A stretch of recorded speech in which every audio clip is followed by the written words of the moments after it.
যে ব্যক্তি ফজরের নামাজ লাগাতার পড়তে থাকবে আল্লাহ তাআলা তার চেহারায় এমন একটা নূরের মায়া দান করবেন, শত্রু পর্যন্ত তার চেহারা দেখলে মায়া করতে বাধ্য হয়ে যাবে। সুবহানাল্লাহ। 5 ওয়াক্ত নামাজের প্রথম ওয়াক্তর নাম, এই তো মাশাআল্লাহ, আরেকটু জোরে বলেন কি? তারপরেরটা, তারপরেরটা, তারপরেরটা, তারপরেরটা এশারের পরে ফজর, এশারের পরে ফজর, 5টা ওয়াক্ত। এবার বলেন ডেইলি সারা দিনে রাতে মিলে কয় ঘন্টা? 24 ঘন্টা। কয় ঘন্টা ভাইয়া? 24 ঘন্টা। এবার আমি আপনাদেরকে বলছি, আপনারা মিলাবেন, তর্ক বিতর্ক নাম ইসলাম নয়, মোহাব্বতের নাম ইসলাম। ফজরের নামাজটা আপনি পড়লেন, জোহর পড়লেন, আসর পড়লেন, মাগরিব পড়লেন, এশা পড়লেন। বুঝার জন্য শুক্রবারটাকে একটু বাছাই করে নিচ্ছি। শুক্রবারে জুমার নামাজ এখানে আদায় করার পরে ঘরের মধ্যে গিয়ে খাওয়া দাওয়া করে একটু বসতে না বসতে আবার আসরের আজান। শুনছেন নাকি শুনেন নাই? তার মানে আমাদের হায়াত তাড়াতাড়ি শেষ হয়ে যাচ্ছে, কারণ যে জুমা আজকে কাটিয়েছি সেটা আর কিয়ামত পর্যন্ত পাওয়ার কোনো সুযোগ নাই রে ভাই, নাই। ওই জুমা আর জীবনেও পাবো না। আজকের জুমা যারা মিস করেছেন আফসোস করেন নিজের উপরে, আজকের আসর যারা মিস করেছেন আফসোস করেন নিজের উপরে। হায়াত চলে যাবে, এই মসজিদ থেকে যাবে, হায়াত চলে যাবে, সব থেকে যাবে।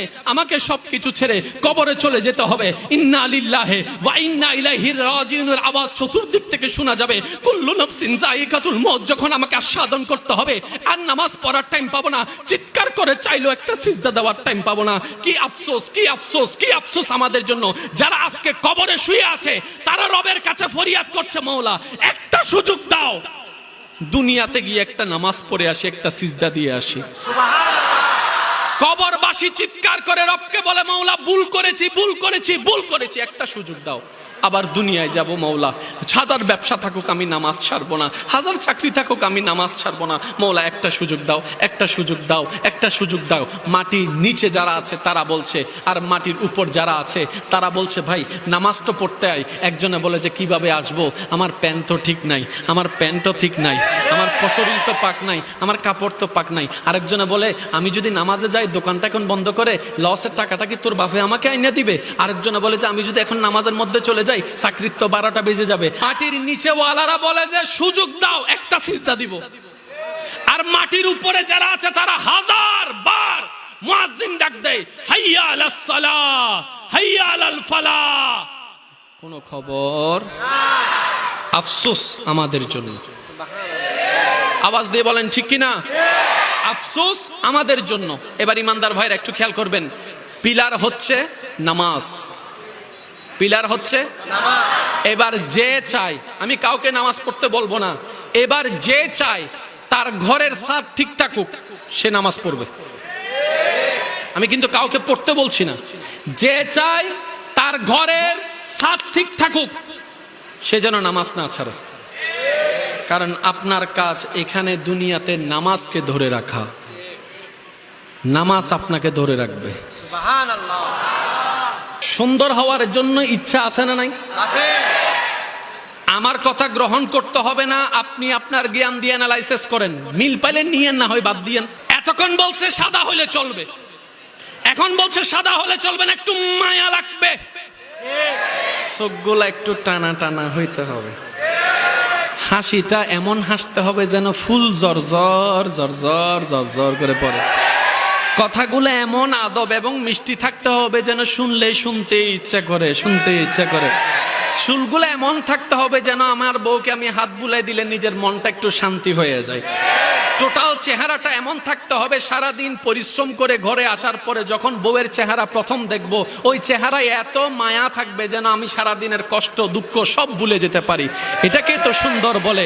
এবার বলেন, সেই সুন্দর মানে কি ফর্সা? নয় নয়। সেই সুন্দর মানে কি লম্বা? নয় নয়। সুন্দর কাকে বলে?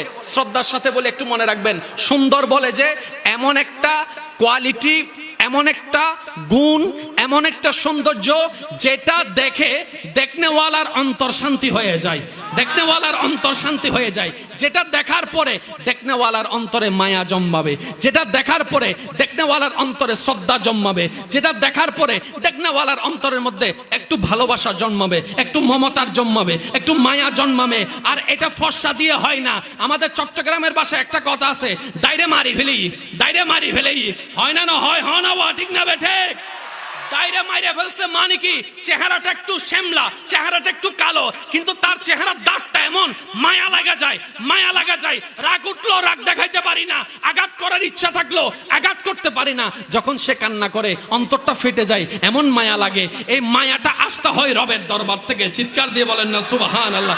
নামাজ এমন একটা ইবাদত, একটু শ্রদ্ধার সাথে বলি শুনুন, নামাজ এমন একটা স্পেশাল ইবাদত যেটা শুধু আপনাকে জান্নাত পর্যন্ত পৌঁছাবে না। যে ব্যক্তি ফজরের নামাজ লাগাতার পড়তে থাকবে, আল্লাহ তাআলা তার চেহারায় এমন একটা নূরের মায়া দান করবেন, শত্রু পর্যন্ত তার চেহারা দেখলে মায়া করতে বাধ্য হয়ে যাবে। সুবহানাল্লাহ। এবার আসেন, যাদের থেকে সুন্দর হতে ইচ্ছা হয়, আমার একটা অনুরোধ, আল্লাহকে খুশি করার জন্য প্রত্যেকদিন ফজরের নামাজটা কন্টিনিউ করেন।